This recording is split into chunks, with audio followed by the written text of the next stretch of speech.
What's up? What's going on? Hey, it's Jotivation, aka Joe Moss here, and I pray that you're having a great and wonderful day today. Listen, welcome to another episode of Finding Your Water, and we are on our way. Today we have a great episode, that we're going to be discussing some wonderful things. We're going to be spending a lot of time in this book here that I've been reading.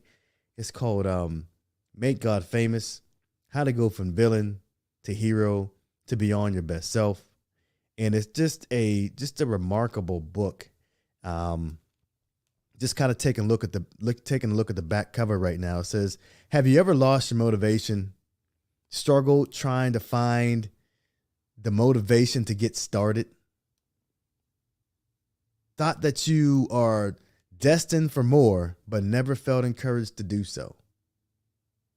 Maybe you always wanted to be your best self, aka a superhero, but found yourself to be your own villain. Interesting. Or maybe you wish you had more strength, energy, and resources to help more people with your God-given gift." It says that in this self-help, inspirational, encouraging, and action-oriented book, Joe Moss presents how to go from villain to hero to beyond your best self with God's help to make God famous. In this book, you will learn baby steps. Don't overwhelm yourself with the big picture. Break down your goals into smaller, more achievable, and long-term or longer lasting chunks. Talks about beyond and beyond. You're representing a cause much larger than yourself. Do your part. This really sounds really interesting. Talks about, God does the super, but you have to do the natural. It's amazing because a lot of times we we think that God is just going to do it all and that we don't have to lift a finger. Now, God is able. We know this, right? But he needs your participation in the promises that he has for you in your life.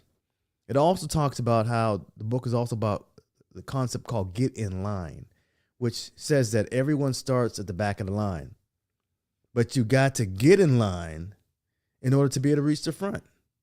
That's so true. How many of us, want things to happen, but won't necessarily get started ever? You think about something happens where, oh, I'm going to start this business. When? Okay. Well, when are you going to do it? You've been talking about it for the last 30 years, but we haven't seen anything just yet. And so let your actions do the talking. But you got to get in line in order to be able to ever make it to the front of that line. It also talks about how to hire a great and excellent coach so you can stay ready so you don't have to get ready every single time. And then the simple fact of just making God famous. You use your gift for God's glory and allow him to stretch you outside of your comfort zone. So we're going to be discussing a lot of things that are basically pertain to this book. Now, the particular chapter that we're going to dive into today is actually chapter 18 in the book, but it's entitled Get Your Life Together. Okay? And then the anchor scripture that we pretty much use for a lot of this is Galatians 6:9, which says, "So let's not get tired of doing what is good. At just the right time, we will reap a harvest of blessings if we do not or don't give up." That's so true. We want to stay in there and stick it out until the end, and don't get caught up into all these little things that may distract us from just the truth of us getting to our finish line. So God's plan in action. So about halfway through, my journey in undergraduate school, I was literally pretty much stuck in the middle of the line. Okay. So I felt lost and I was ready to call it quits. My grades weren't great. In fact, I had lost my scholarship due to my GPA not meeting the minimum requirements. Something else that happened is I had to take out loans, which some of them are actually still paying back to this day. I've been in school for about 2.5 years at this point, and I still had a long way to go to obtain my bachelor's degree. So I had no money. I had poor grades, an undecided major, and I was accumulating debt. So it was one, I was at one of the toughest points of my journey, the middle portion. Almost if you think about like being in line where, I couldn't see the end of the line in either direction, which can be very disheartening. I've been in the position where I'm not where I started, but I'm not ultimately where I'm going to end up. I'm somewhere in the middle. Okay, so there had to be another option besides giving up. I was, everything I was clearly doing wasn't working. So what did I have to do? I literally had to surrender everything to God, because what I was doing, the way it was happening, the way that I was operating, it wasn't working. And sometimes we can stay into something so long that we won't let it grow to the place where it needs to grow to. So with his guidance, with God's guidance, I knew I could no longer operate like I have been. And I realized something had to change. I gave up, going out on the weekends in favor of studying and better sleep. Instead of playing video games during the weekdays, I focused on my projects and homework and began putting my whole effort into them. I stopped skipping class out of hopelessness and decided to prove my inner voice wrong. I could do this. Now you may be wondering, I can't believe, that you had those types of behaviors. Yeah, I did. And I'm willing to admit that it was, like I told you, I was at one of my lowest points. One of the most challenging times that I was going through in my young adult career, right around that 19, 20 years old mark, where you're just trying to figure out life. And to surrender and to give it all to God was big for me. That was big for me.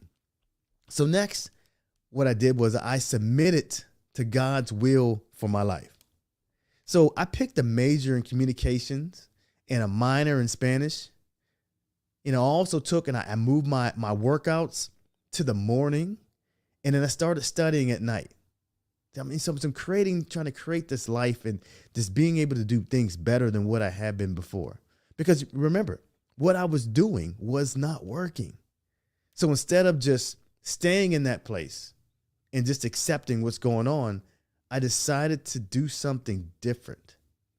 Okay, so I made sure the professors knew me by attending their office hours to ask questions and enhance my understanding. Now, before, you got to understand that there were some classes that I was skipping. I should have been there, but I wasn't. And that began to hinder my learning, because I figured, you know what? The class is not that hard. We'll figure out a way to get through. Multiple choice tests, we can wing it. No, it didn't. It wasn't working. And especially when it came time, the grade was borderline, the professor was like, man, I don't even know you. Like, I haven't even seen you around. And that's really interesting when it comes to life. And that has some biblical implications and things in that regards. I'm not going to necessarily go so much into that right now, because we can spend a whole lesson on, you living your whole life and then you entering into the gates, and God's like, man, you did all these things for me, but I never even knew you. But that's a whole nother story for another day. Let's get back to what we're going to learn today in this book.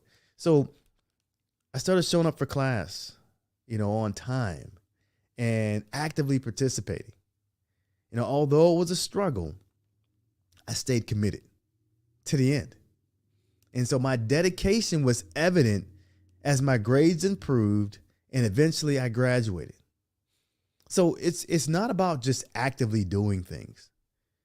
What results are you getting? You could brag all you want. Oh, I'm in school. I'm going to this great university. I'm going to this big, this big Big Ten school, or this big school, or whatever. But what are you doing while you're there? What are the results? Okay, so we found out that when I changed my habits and my behaviors, the results were my grades went up, the teachers knew me, and I eventually graduated. Those are results. Okay, so that's what we're looking for when it comes to life. So this experience became a solid stepping stone to the next advancement in my life. So it opened up a multitude of opportunities and transformed my perspective. So I want to encourage you to keep going and understand that you are actually closer than you think. But if you quit now, if you let it all go now, you won't ever advance.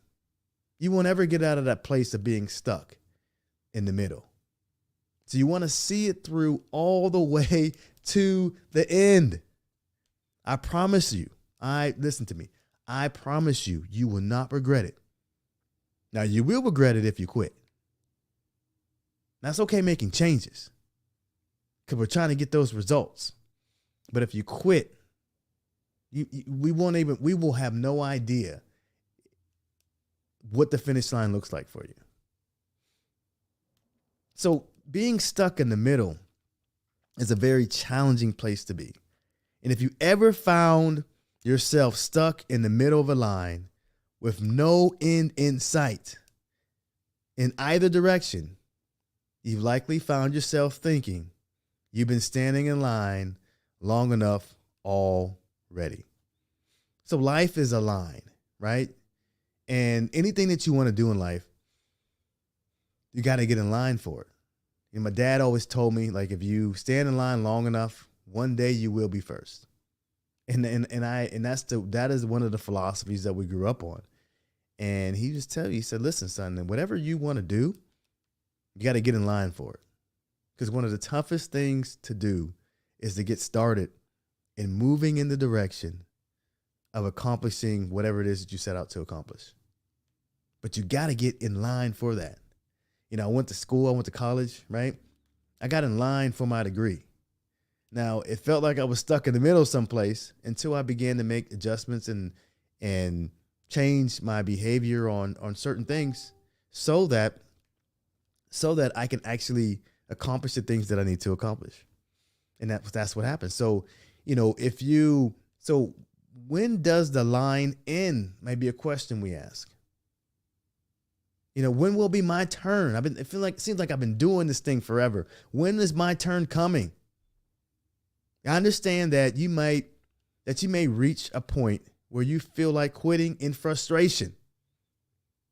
But if you do, listen to me, if you quit, you will forfeit all of the effort you have given up to this point. All of it will be gone. Everything that you put into it will be gone. Okay, so we got to be very careful, especially when we're dealing with legacy, right? And let's just say that you were in a 4x100 race, and that's a race where you have 4 people, and each of them is responsible for running 100 yards, 100 meters on a track, right? And so each person there are 4 legs in this race. You have a leadoff person, you have a second man, you have a third man, and then the 4th person is called the anchor, right?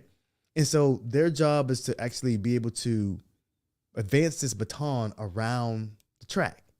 Now, the leadoff guy takes the baton and he runs his distance, and then he hands it to the second man. Second man takes it, he runs his distance, and he hands it to the third person. And they're making sure that there's smooth handoffs, and they're basically keeping this pace going. Now, the 4th person, the anchor person, right? They get the handoff, and their job is to finish the race. Now, here's the deal. If they step out of their lane, it disqualifies all the other 3 people that came before them. So all I'm saying is that you did not pave your own way. Somebody helps you get to where you are. And you would be doing all the people that helped you in injustice, if you quit, you would literally lose all the progress that someone else has helped make for you by quitting. So you want to think about that. Do I want to give up on this very thing halfway through? Or do I want to see it through to the end? So if you sign up for college courses and pay for those credits, then you decide to quit halfway through the semester, you're done. Like you're not getting your money back. You're not getting credit for those things, for those things you already paid for. There are no refunds. So likewise, if you exit the line and later decide to get in line again, you will need to go back and start over. To keep your spot in line, you must stay in line. Understand that. Okay, so, and I'm not saying this to discourage you at all. I actually want you to be encouraged. Hopefully by, if you go and you actually pick up this book here, right? Make God Famous, and you're actually, and actually read it.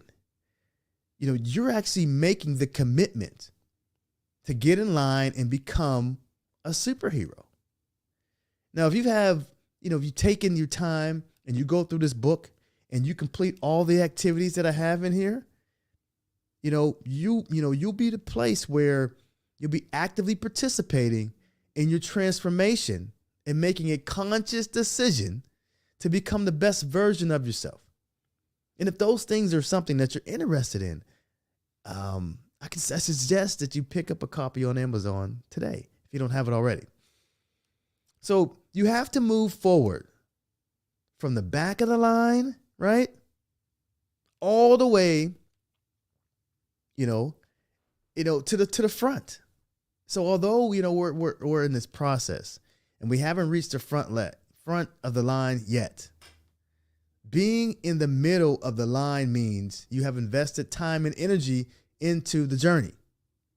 So to get the most out of it, it's important that you stick with it and make it to the front of the line. So you pay for those credits with your time and energy. Don't waste them by throwing in the towel too soon. So wherever you are in life, if there's something, maybe it's a business that you've started and you're going through and you're trying to figure this thing out. Listen, if God showed you and told you like it's supposed to be something, you just might have to just make some adjustments and figure it out.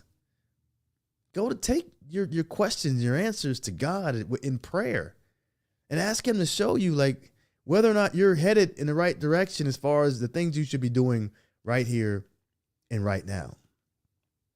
So I love watching nature shows and I'm just really interested. And some of the most fascinating creatures that I've come across are the caterpillar and the butterfly. And so the caterpillar and the butterfly have very different perspectives. So the caterpillar will share life as it sees it. They'll show their fears, their concerns, their criticisms, and advice from a limited with a limited perception. Okay, so caterpillars, they haven't gone through their metamorphic transformation and are relatively confined because they are bound to crawling around on their short little legs. Their perspective is limited by their stage in the process. So though the thing is though, like the caterpillar, everything the caterpillar shares is from the place of truth. That does not make it true for the butterfly. Okay, so you got a caterpillar, all right, that's sitting on a leaf, spending its life just eating itself away, right? Now, everything that the caterpillar talks about, and it sees and it knows and it understands about life is going to be true about the caterpillar. But when the caterpillar sees the butterfly take off in flight, He might call out a warning that there's a danger of falling, because the caterpillar is likely coming from the place of good intention, right? And is basically not being dishonest. However, everyone has their own truth based upon their unique journey. And yours is likely very different from the next person in line.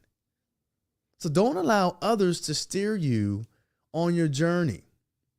Even if they mean well, they may be giving you poor advice that will only hold you back. So if the butterfly heeded to the caterpillar's warning of being careful and don't take off and watch out, if you get too close to the edge, you're going to fall, right? Even if they mean well, they may be giving poor advice that's only going to hold them back. So, the caterpillar, the butterfly would never take flight if it listened to the caterpillar's warnings of the fear of falling or getting too close to the edge of the leaf, right? So we want to get to the place where we want to trust God and follow his guidance. So if he's telling you it's time to fly, then stop hesitating. Open your wings and take flight. So when the butterfly recognizes that it has gone through a wonderful change, it now has wings and it's able to fly. It will be able to explore its newfound abilities and open up a new world, a whole new world of opportunities. Unlike the caterpillar, the butterfly has allowed itself to grow. And guess what? Now can navigate through life with ease. So leaving one tree to go to another with just a few flutters of the wings, okay, the butterfly has opened its mind to a much broader perspective and recognizes that it is able to see so much more from the sky than it could from the ground or from the leaf. It has discovered that the world is much bigger than the small environment that it grew up in. So there's really something truly amazing about going through the transformation process and what it can do for you. So the butterfly and caterpillar are in different places in line. So if you feel more aligned with the caterpillar than the butterfly right now, listen, don't feel down on yourself, right? Because it doesn't mean that you can't or won't ever, reach a transformation or go through a transformation. It's just that you haven't reached that point yet. Remember, everyone's journey is different. But we must put in the work, do the work. Okay. It's going to take action, right? In order to build our own chrysalis before transformation can occur. It's going to take some time, but it's going to take you putting in some work. I don't, for some reason, sometimes we believe that just God's just going to do it all. That's not necessarily the case. Your participation is required and is very needed in order for you to become the best version of yourself. So you will need to understand that someone else's truth may not be your own. Okay? So instead of asking for guidance from other fallible humans, seek God in everything that you do. Matter of fact, seek him first. Seek God first. So you need to commit to the process. It's time for you to get your life together. Come on, we got this. Get your life together. And in doing so, you're going to be able to overcome challenges. Listen, there will be setbacks along the way. And I'm not going to lie I'm not going to lie to you. and tell you that everything is just going to be great. Everything's just going to work out fine and you'll never have any struggles or no. Listen to me. There will be setbacks along the way. But if you can maintain a butterfly's perspective, you will have the power to know that the setback is just a setup for you to get up and excel. Do I need to say that again? Let me say that again. You have the power to know that a setback is just a setup for you to get up and excel. So becoming your best self will require 3 major steps to help you overcome obstacles. And so let's talk about these 3 major steps to overcoming obstacles, because it's going to happen. You're going to have setbacks. You're going to have obstacles, especially if you're trying to become the best version of yourself, which means that you're constantly pushing, trying to get to the front of the line, right? This isn't negative, saying like, oh, I'm just going to smooth sail. Well, you really don't want a smooth sailing journey, because then you really don't, then the best of you won't be able to come out.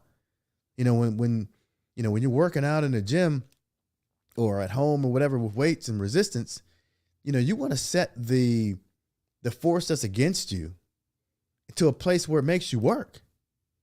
And you have to push hard enough to try to overcome that force that's against you, overcome that resistance that you're up against, or else you're not going to get stronger.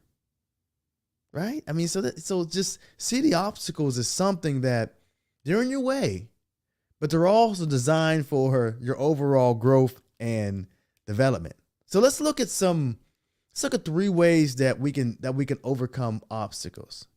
So the number one thing that we can do, and these aren't necessarily in a ranking per se. It's a list of stuff, right? So overcoming obstacles. You want to surrender your plans first and foremost. You will need to be willing to give up what you are going to do in the way you wanted to do it. Okay. So if you want to learn more about that, I would go to Romans 12, 1 and 2. And it'll give you a greater perspective on renewing your mind and not being conformed to this world in that regards. But God can see more than we can. Yes, his perspective is much greater than ours. So every caterpillar will one day make the decision to stop being, not every caterpillar, sorry. Every caterpillar will one day make decisions to stop being a caterpillar, right? So it just as it decides to no longer settle for its narrow perspective, you also need to consciously make the decision to surrender your plans and follow God's plans instead. Go to Jeremiah 29:11, and it's going to talk about how God knows the plan for you, plans for you to prosper and bring you into a greater end. Now, I'm not going to give you the verse and we can go there, but I want you to study that. Jeremiah 29:11. Go there yourself and go ahead and read up on that. But God's plans are much better than ours. I'm telling you point blank right now, they're better than our plans. So we worship God by the way we live our lives. He has something better for us. But first, we need to stop the madness. See, you can't mop up the kitchen floor while the sink is overflowing. Like at some point, I got to stop the water from overflowing out of the sink and spilling onto the floor before I can start the cleanup. Right? So if you want to become healthier, you must stop your poor eating habits and step up your activity levels. So in this step, your main concern should be to eliminate potential threats to your health and well-being, period. So it will require you to surrender your plans for those of God's in order to succeed. Now you can do it your own way. But if you plan on succeeding, you might want to surrender it to God. See, the thing is, though, because only He can see the optimal way forward. He's already in the place where you're trying to go. The second thing you want to do after you surrender your will, right? So giving up the way I want to do. I gave it up. God, I'm not going to try to do it my way anymore. I'm giving it up. Equivalent to almost turning off the faucet so the sink no longer overflows onto the floor, right? The next thing you got to do is now you got to submit to God's will. Now, you might be considered successful by the world standards, which is based on financial status. Even so, you could completely miss the purpose that God had for your life. Could you consider this true success? Is money all it takes for us to be completely satisfied in life? I mean, there are people who have billions, yet are lonely, overworked, and unhappy. I mean, God has the perfect picture of what your success looks like. He wants you to turn from your own thoughts and become under His direct authority. He wants to transform you from a caterpillar into a beautiful butterfly where the sky is the limit. Trust in God and acknowledge Him, and He will direct your path to fulfill your purpose. Study Proverbs 3, verses 5 and 6 to learn more about that.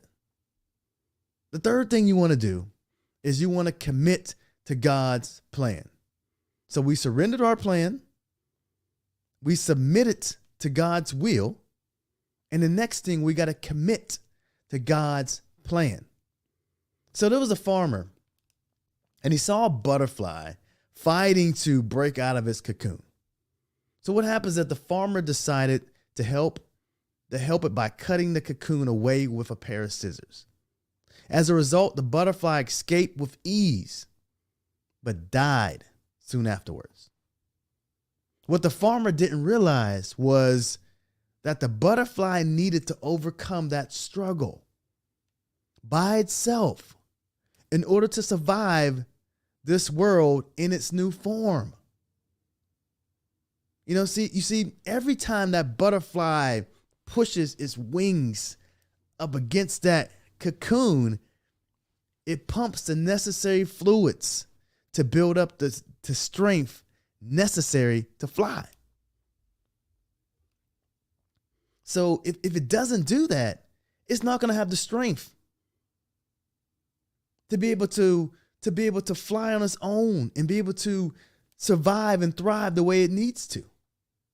So there are times when things get tough on our journey, but you can't quit.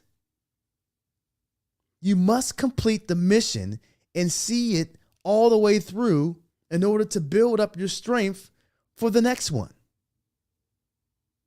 The plan God has for you requires you to be fully committed, and no one else can do the work for you.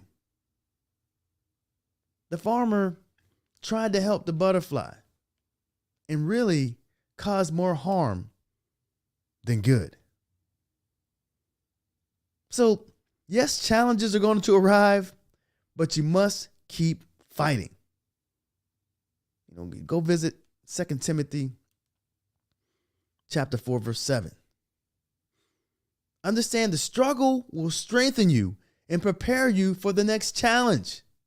And with each step, you will grow closer to success.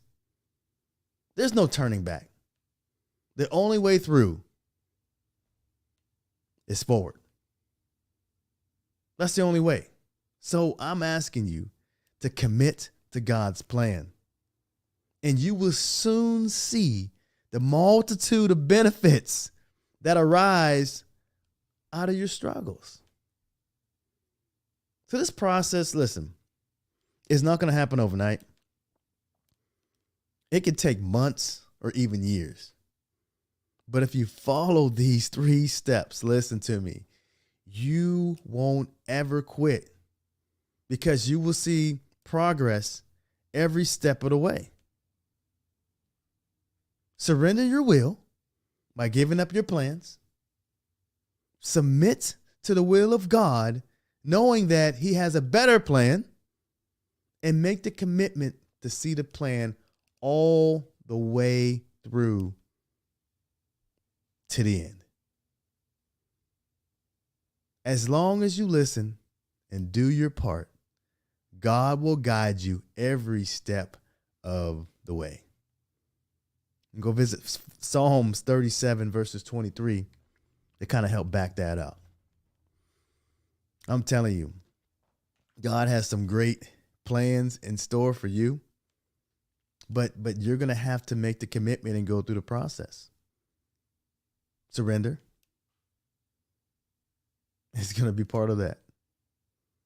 And that's just kind of how that works. Being able to submit, it's another part.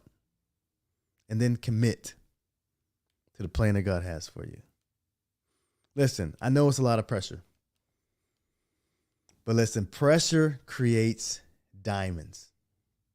That's what it does. Now, it's either going to make you or break you, actually. But pressure has the ability to create diamonds. And this journey,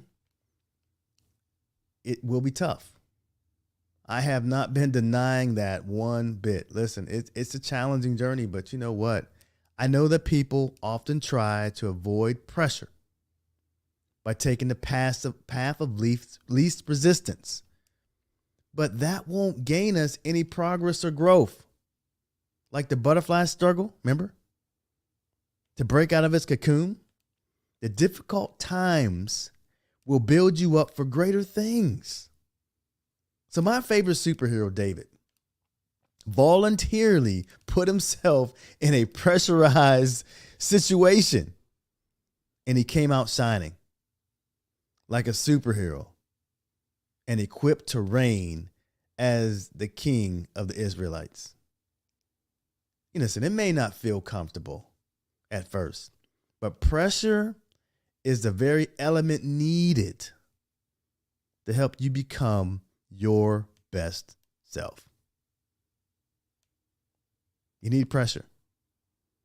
In times of pressure, remember to seek God first and not to lean to your own understandings. Proverbs 3:5.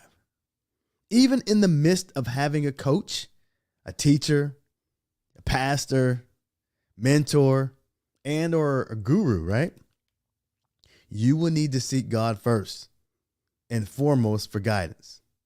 So yeah, there's going to be people that are come along the way wanting to help you. And they may serve a great purpose, but you need to seek God first. Coaches are great, and they will push you to become a better you. But God will help you stay encouraged while you are trying to perform all the tasks and complete the assignments the coach is trying to get you to do. Never leave God out of the equation. He is the only one who can help you manage the pressure so that you don't crumble, so that the pressure doesn't crush you. God will transform that pressure into strength, and He will use it to shape and polish you into a priceless diamond. And we understand how valuable diamonds are. And they came from pressure. Now, it's not about you trying to handle the pressure. It's literally about keeping God first in the equation. So we want to keep going and moving forward. We want to make sure that we don't get stuck in the middle. Remember, we're talking about getting our life together and allowing, and then we don't want to get stuck in the middle of the line where you're far from where you started, but it seems like you still have quite a bit of distance to go, that middle part. But it's going to take what we do, getting our life together in order to be able to get through. But we got to keep moving forward. And a key factor is that you must keep moving forward even in the times of pressure. Water that doesn't flow like in a swamp or like a fish bowl, you're going to grow a lot of algae and bacteria. Like water that's stagnant, that's just sitting, right? Things are going to grow in it. Water that cascades off of a mountain is much cleaner because it's flowing. It's moving. And movement keeps things fresh. So as a matter of fact, codfish, you guys have heard of codfish, right? Gets shipped live from the East Coast to the West Coast in special containers. So researchers have found that the fish taste better when they're kept moving. So what they do is that they purposely put a few catfish, which is a natural predator of cod, to chase them around and keep them moving. And sometimes there are things that will chase us, that God will put in our life to keep us moving so that we don't stay stagnant and we don't just sit around and not allow ourselves to become the best version of ourselves. All the time spent standing in a long line will mean nothing if you don't keep moving forward. So you have to be willing to give up your current position in order to advance to the next. So remaining stagnant won't do you any favors. So instead, seize the opportunity that are presented to you. So if you're standing in line and you literally freeze for too long, a gap will be created in that line. And someone will try to skip over you and take the opportunity from you, especially in times of pressure. You have to keep moving forward to stay fresh. And you want to progress to become your best self. That's where we're headed here. The book title was Make God Famous: How to Go from Villain to Hero to Beyond Your Best Self. And so we want to make sure that we're in a place where we're working to become our best self. So understand, like, your full participation is needed in order to make it to the end of the line. And sometimes what happens is that life hits. And life hits hard. And we could be moving along, progressing in line, progressing in life, and we might have done all the other things that we needed to do. And then all of a sudden, life hits. We get to the place where something hits so strong that the pain from it can begin to hold us captive. And that's just a tough place to be. Like for me, the year 2021 was a painful one for me. So within a few weeks of each other, a few months of each other, I suffered the grief of losing my great friend, Pastor Locke. And then I also, suffered a non-fatal drowning, or almost drowned in the Atlantic Ocean. I was hit with some serious pain like never before that made me feel paralyzed, anxious, immobile, and it was like the pain was never ending. It's a tough place to be. So we're going to break down this thing, pain. And it's just like PAIN. pain. Okay, so the P stands for paralyzed. So when I was dealing with my pain, I wanted to carry on with life as usual, but often suffered moments where I felt completely frozen, couldn't move. And I don't know if you've ever been in that place, but it is, oh man, it's just a tough place to be. That was a period of about 3 months where I cried daily. I'm talking about every day. Cry. From grief. From pain. Some say, men aren't supposed to cry. But I completely disagree with that. Okay? It's all about getting well. And tears are the physical purging of your pain. If I was to get through this grief, learning to deal with my emotions was going to be the key. One of the verses that helped with that was Matthew 5, verse 4. Being paralyzed means that you are rooted in one spot. And feeling paralyzed can make it really like almost impossible to move up in line. Remember, we're trying to get to the front of the line here. But if you're paralyzed, if you feel paralyzed from the pain, it's almost impossible to move up. It's almost impossible to move forward. But remember, movement keeps you fresh. And pressure builds up strength. Okay, so always know that God is with you and will never leave your side. So in your toughest moments, he will carry you through. So it was like the closer I got to God through prayer and reading the Bible, the better I began to feel. And one day I found myself moving forward once more. Listen, when pain hits, especially from grief or trauma, you gotta find a way to get closer to God. God is the only one that can actually help fill that void, fill that emptiness, comfort that pain that you're experiencing. But it's gonna come through prayer and also reading the Word of God. The A in pain is anxious. Not long after my near drowning experience, or was considered actually a non-fatal drowning, where I drowned but didn't die. Oh, glory to God. I was running on a treadmill when I had a panic attack.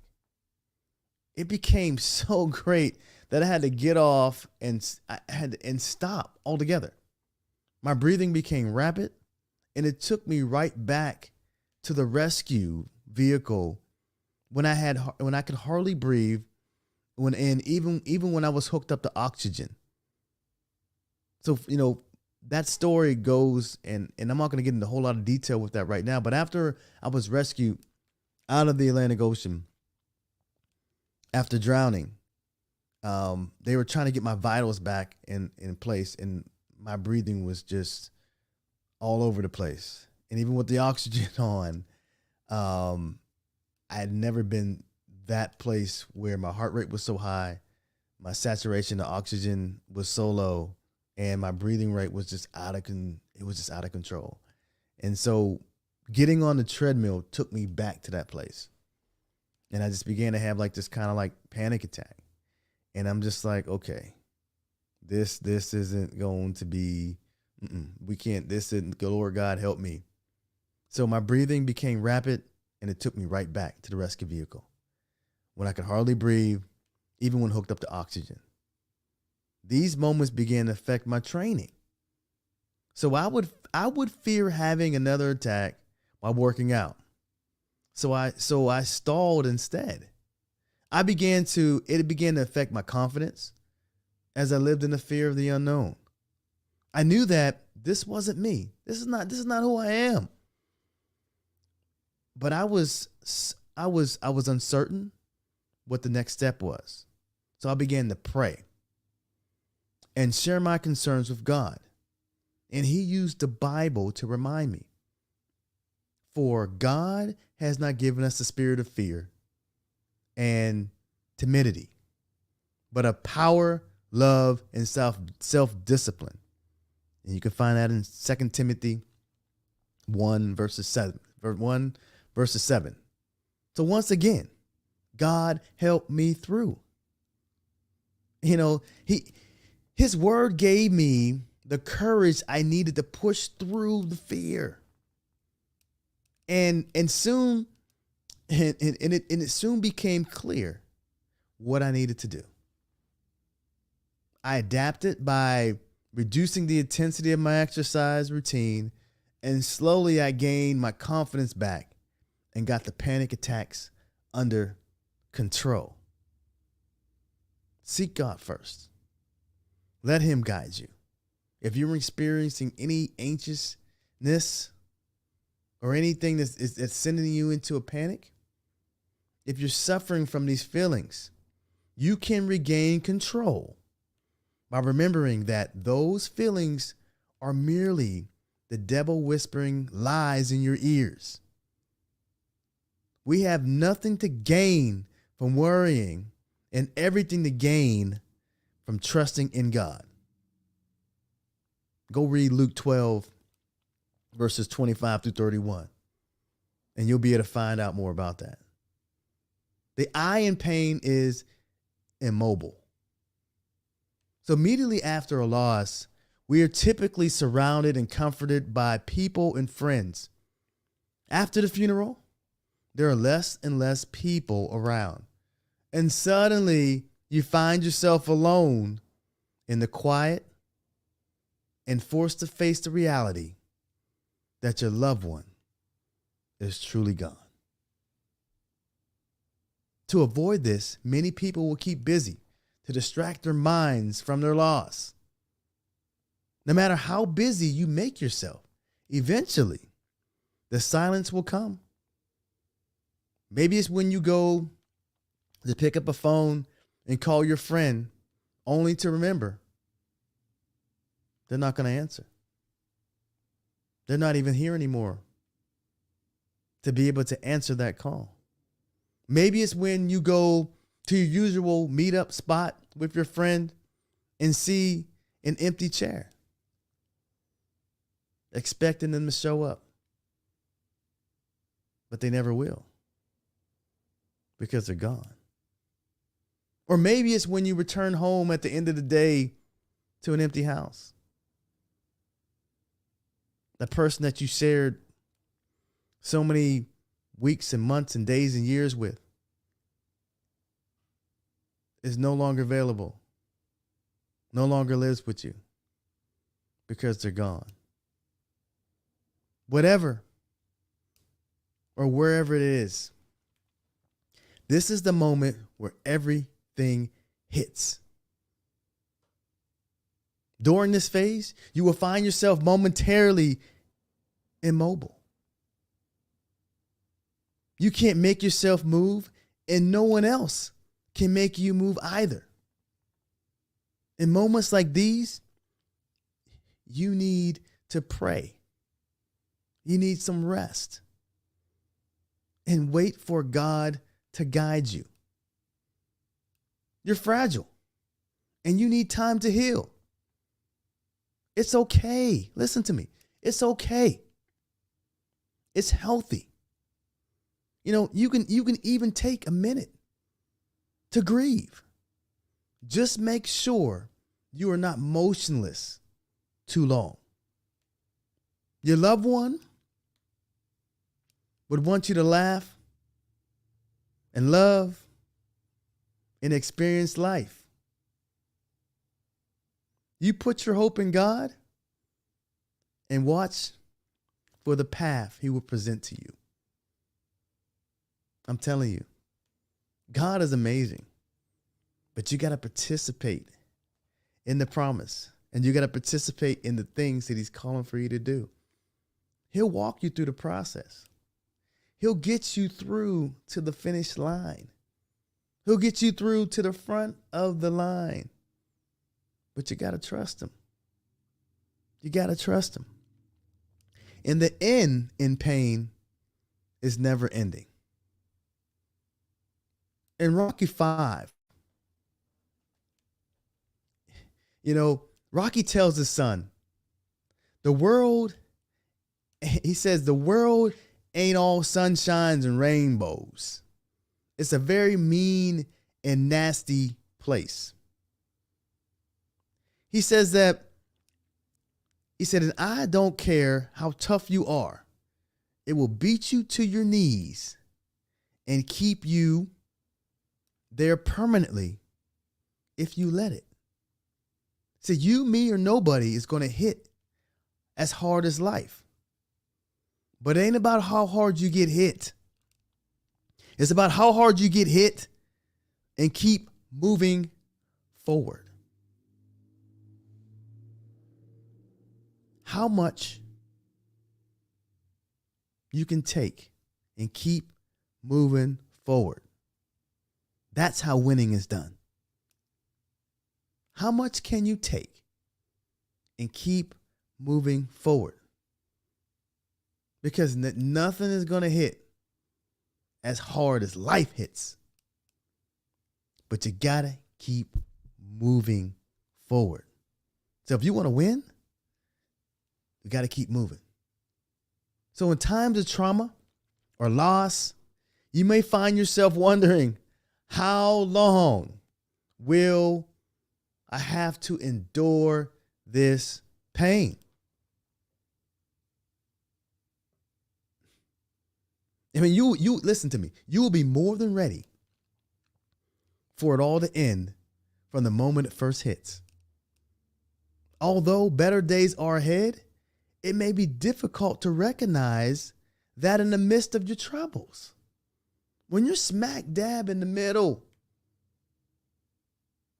you're like, God, how do I get out? How do I get through this?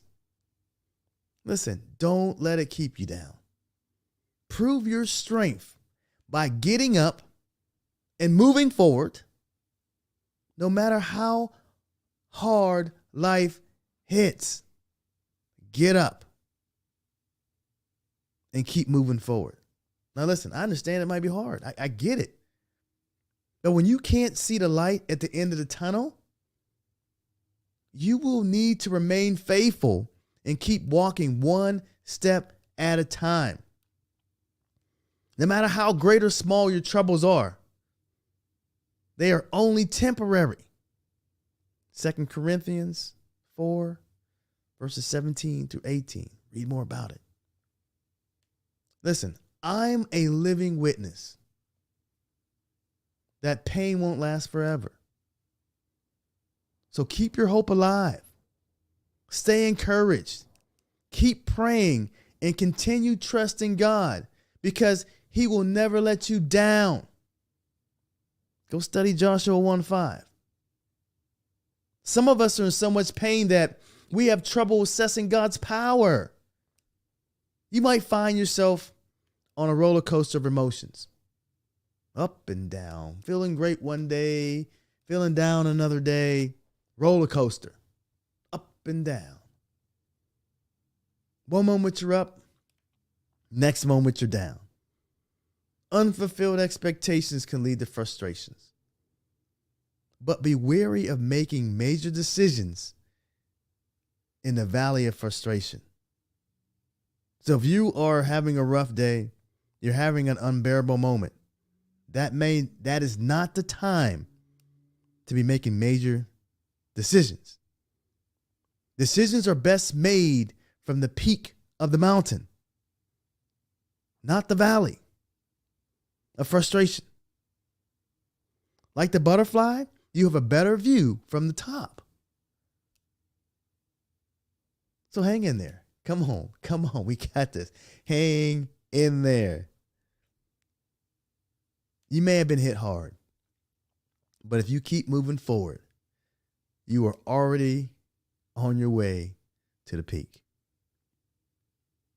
In life, you may get hit hard. You may get knocked down, but don't let it keep you down forever. No one wants to remain in a place of pain. I get it. I understand. The feeling of not being enough, worthlessness, or the belief that you should be further along than you are do not benefit you. Wallowing in your pain does not help you advance to the next position.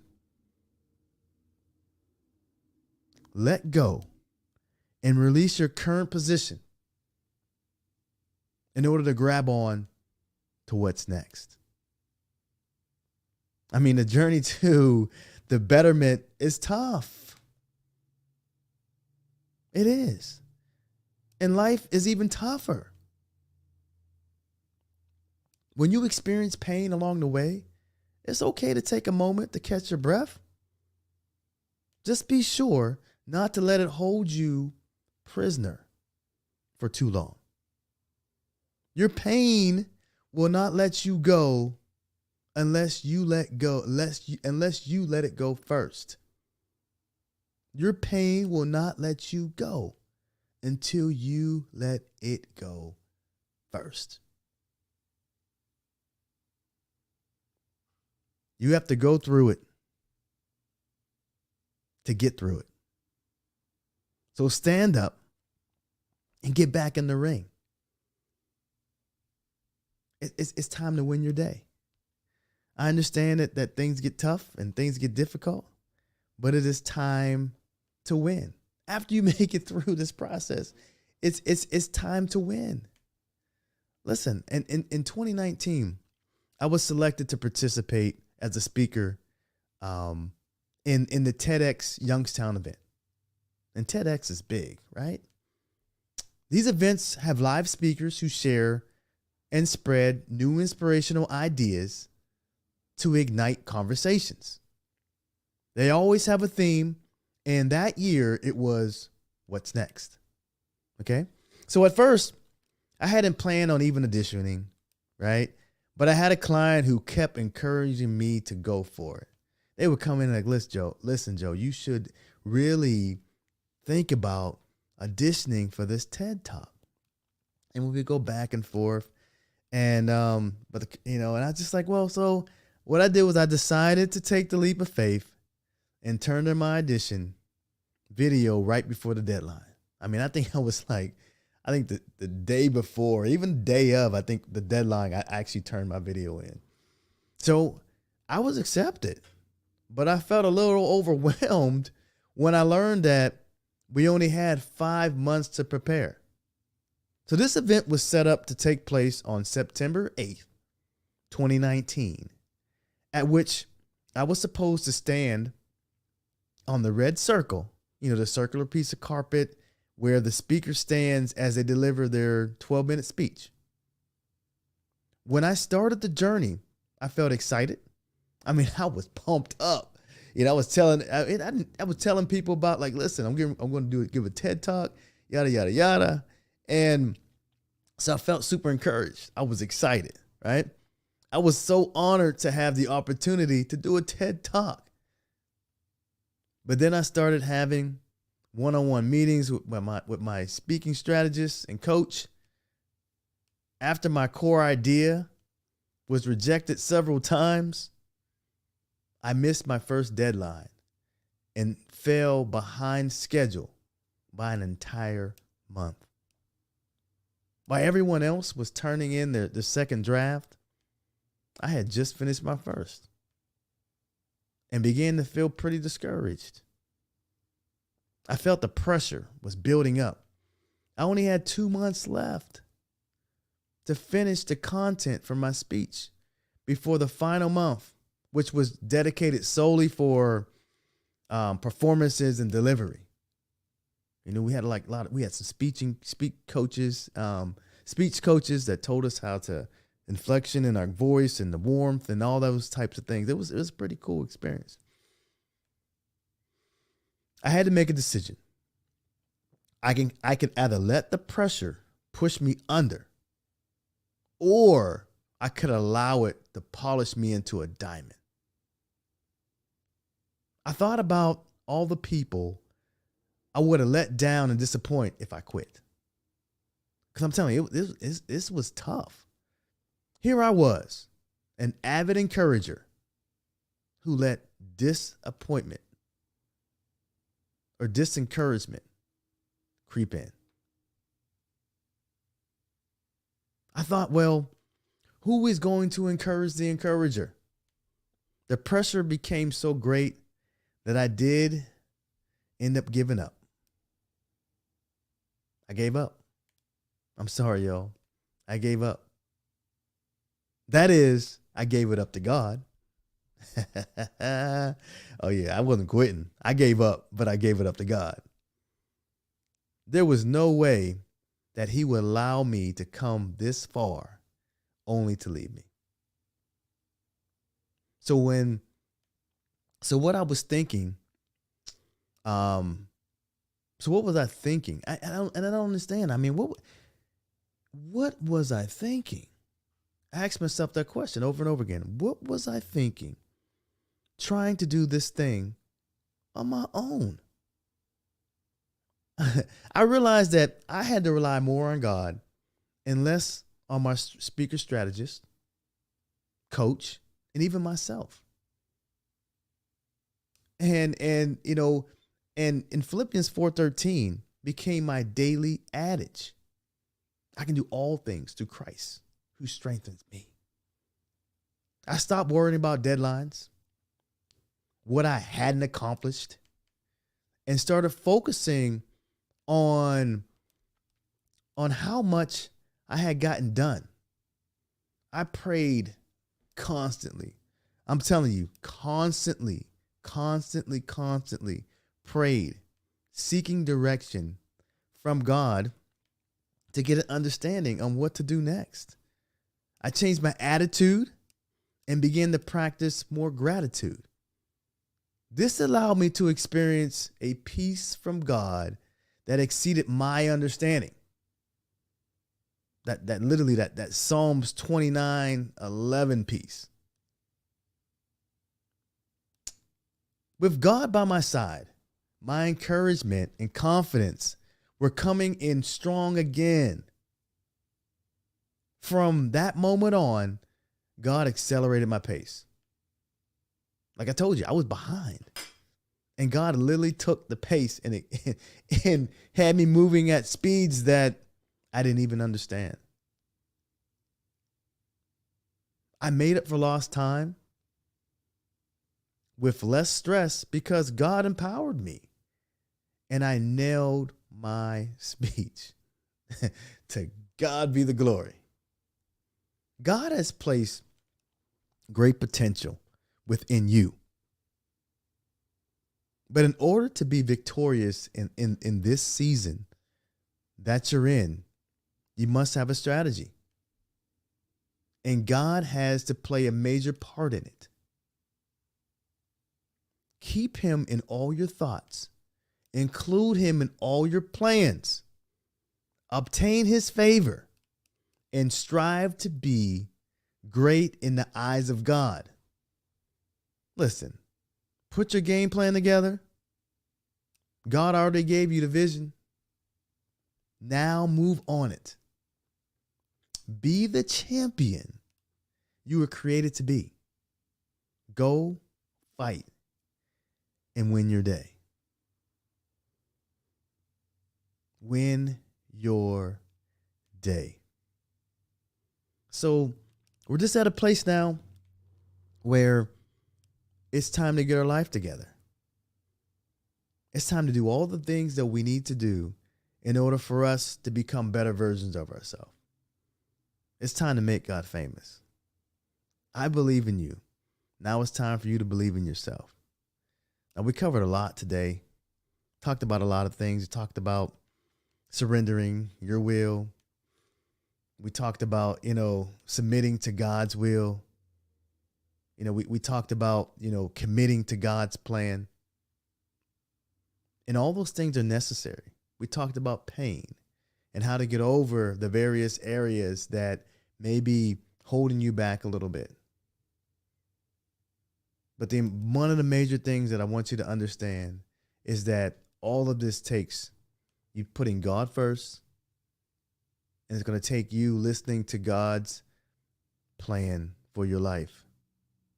Oh, there's some exciting things in store. I'm telling you right now, God has some amazing things in store for you. And if you want to know more about some of the things and how to do that, I suggest that you go pick up this book, Make God Famous: How to Go from Villain to Hero to Beyond Your Best Self.